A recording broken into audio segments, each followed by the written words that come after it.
Welcome back to Babywearing 101, where I teach you the basics of baby wearing. Today's topic is going to be types of carriers, so let's get started. First is stretchy wraps. So stretchy wraps are really convenient for the newborn and early infant phase. Stretchy wraps are really great for naps and long-term carrying. They're also really great for keeping people away from your baby. Notable for stretchy wraps is they do need 3 passes of fabric to be safe. This means that setup for stretchy wraps is kind of slow, which is definitely one of the downsides. Also, the fabric almost always will end up touching the ground when you're setting it up. I'm sure some people can get it on without it touching the ground.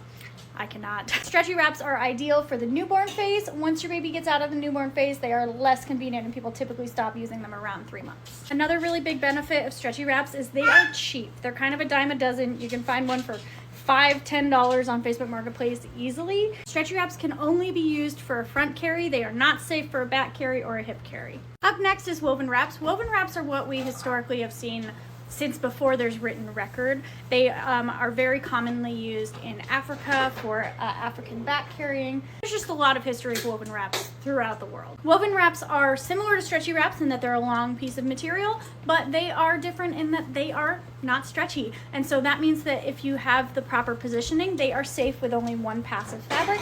And there are literally thousands of different ways to tie woven wraps. Woven wraps are great for front carrying, back carrying, hip carrying, every option, and they go from newborn all the way up to toddler and beyond. Woven wraps are extremely versatile, but they are intimidating and they do also drag on the floor when you're getting them set up, so those are definitely some downsides. Up next is ring slings. Ring slings can be used from newborn all the way up to toddler, and good for a front carry, a back carry, and a hip carry. I think most people do a front carry and a hip carry. I know a lot of people who are intimidated by back carries on a ring sling, which is fair. They're made of the same material as a woven wrap, so they are also a non-stretchy material, and so that means they're very strong and supportive, but there is a little bit of a learning curve, and so that once again can make them a bit of an intimidating choice for a first-time baby wearer. Once you get it though, they are amazing, and the thing that I find ring slings most helpful for, they're very easy to put your baby into when you're already holding an upset baby, which I find it extremely helpful for now that I'm in the toddler days. Since they are shorter, they typically do not drag on the ground, so that is a benefit as well. Up next is soft structured carriers. Soft structured carriers are ones with a panel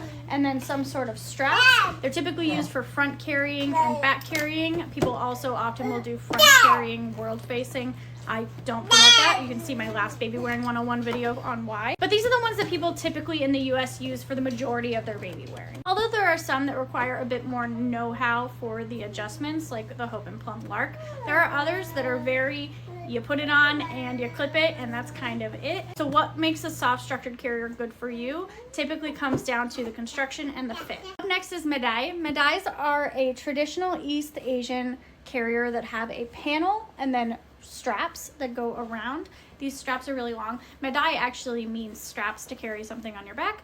If you're in China, Madai just means baby carrier, and all baby carriers use that same phrasing. It's just over here in the US, we call this style a Madai, and that's what it's become synonymous with. They're used for front carry and back carry. They can go from newborn all the way up to toddler years. And so you can see these 2 straps here go like this. Benefits of Madais are they can go for a very long time.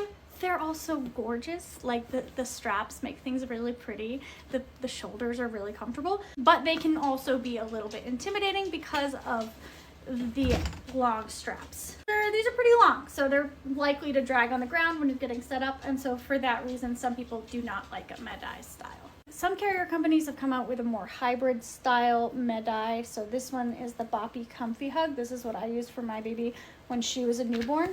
And so they're essentially trying to kind of do the same thing. It's got the wraps so that it's got 3 passes of fabric over the baby to make it a stretchy wrap style. But at the same time, it's got armholes. So then it made it just a little less intimidating.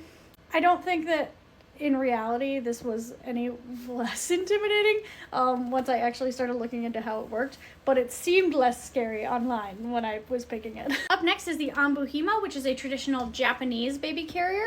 It is back carry only. The baby's legs go through the straps that you then put around your arms. Ambuhimas are really convenient because they're very fast, and the lack of waistband can be a lot more comfortable if you've had a C-section or if you're pumping. Ambuhimos are for 6 months plus once a baby is sitting unassisted. I find Ambuhimos most helpful for quick ups and quick runs into the grocery store. Long-term carrying, I find it a bit painful. Speaking of long-term carrying, backpack carriers are a hiking option that people get. Some people really swear by them. I did see someone using one in the grocery store just a couple days ago. People really like them because they are very good at distributing the weight into your lower back or butt. Oh, I don't even have the waistband clipped. But they're really good at distributing the weight for you so that it's a lot more comfortable in the long term. But as you can see, they're very bulky. They're also not intended for babies who are under 6 months. They do need to be over 6 months and sitting unassisted for a backpack carrier. These are also very expensive. I got this one for $5 on Facebook Marketplace because I got lucky. But brand new, they're typically in the $300 to $400 range. And the last two carriers I'm going to show you are not actually carriers. They are carry assists. So the difference being that they cannot be hands-free. This right here is the Tush Baby. It is a hip seat. You can get an attachment to make it hands-free. I do not recommend it. If anyone wants me to talk about why, I can.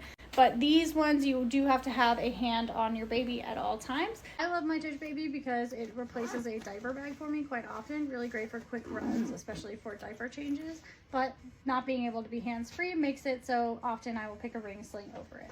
And the last option for carry assist is these toddler hip seats. So these are not as good as ring slings because once again you cannot be hands-free, but they're less intimidating than ring slings, so a lot of people like this option. They're also super cheap. These are like $10, like brand new, so extremely cheap, and so they are a good option if you don't want to learn a ring sling. And those are all the carrier types that I have. Did I miss any that you want to see? Let me know if you have any questions, and I will see you in part 3 where I will be talking about safety. Have a good day.